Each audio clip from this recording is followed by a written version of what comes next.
L'autorité portuaire Tanger-Med sort ses chiffres. 450 800 Marocains résidant à l'étranger ont traversé ce port pour rentrer au Maroc.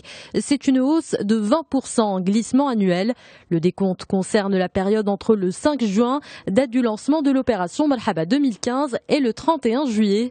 Le chiffre englobe le nombre de véhicules qui ont passé la frontière via Tanger-Med, 120 430 véhicules, soit 11% de plus qu'en 2014. L'autorité portuaire de Tanger-Med a aussi dévoilé les détails du transit pendant les 2 premiers jours du mois d'août. Ces 2 jours sont révélateurs puisqu'ils sont considérés comme le pic de la saison. En 48 heures, 56 000 passagers et 14 000 véhicules ont foulé le sol marocain à travers le port Tanger-Med. C'est officiel, la bourse de Casablanca a annoncé la suspension de la cotation des titres de capital de la Samir. Cette décision est prise suite à la demande du Conseil déontologique des valeurs mobilières et ce en attente de la publication d'informations importantes, précise la place casablancaise. La Samir a clôturé la séance de mercredi sur un repli de 10% de ses actions. La société a précisé dans un communiqué que son approvisionnement en pétrole brut allait accuser un retard en raison de la situation sur le marché international, mais aussi à cause de ses propres difficultés financières.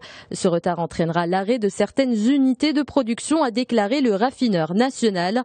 Ces livraisons en produits raffinés vont se poursuivre en fonction des stocks disponibles et ce jusqu'à la reprise totale des unités de production prévue vers la mi-août.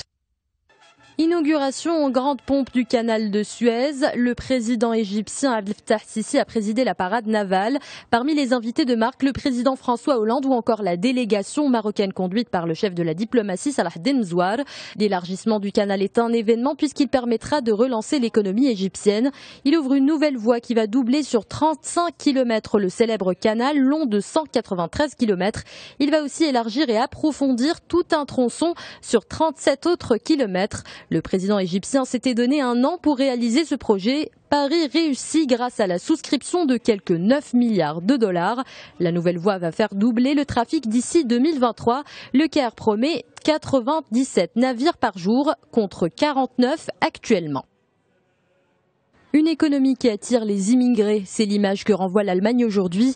Le leader européen comptait en 2014 environ 10,9 millions d'immigrés sur près de 81 millions d'habitants.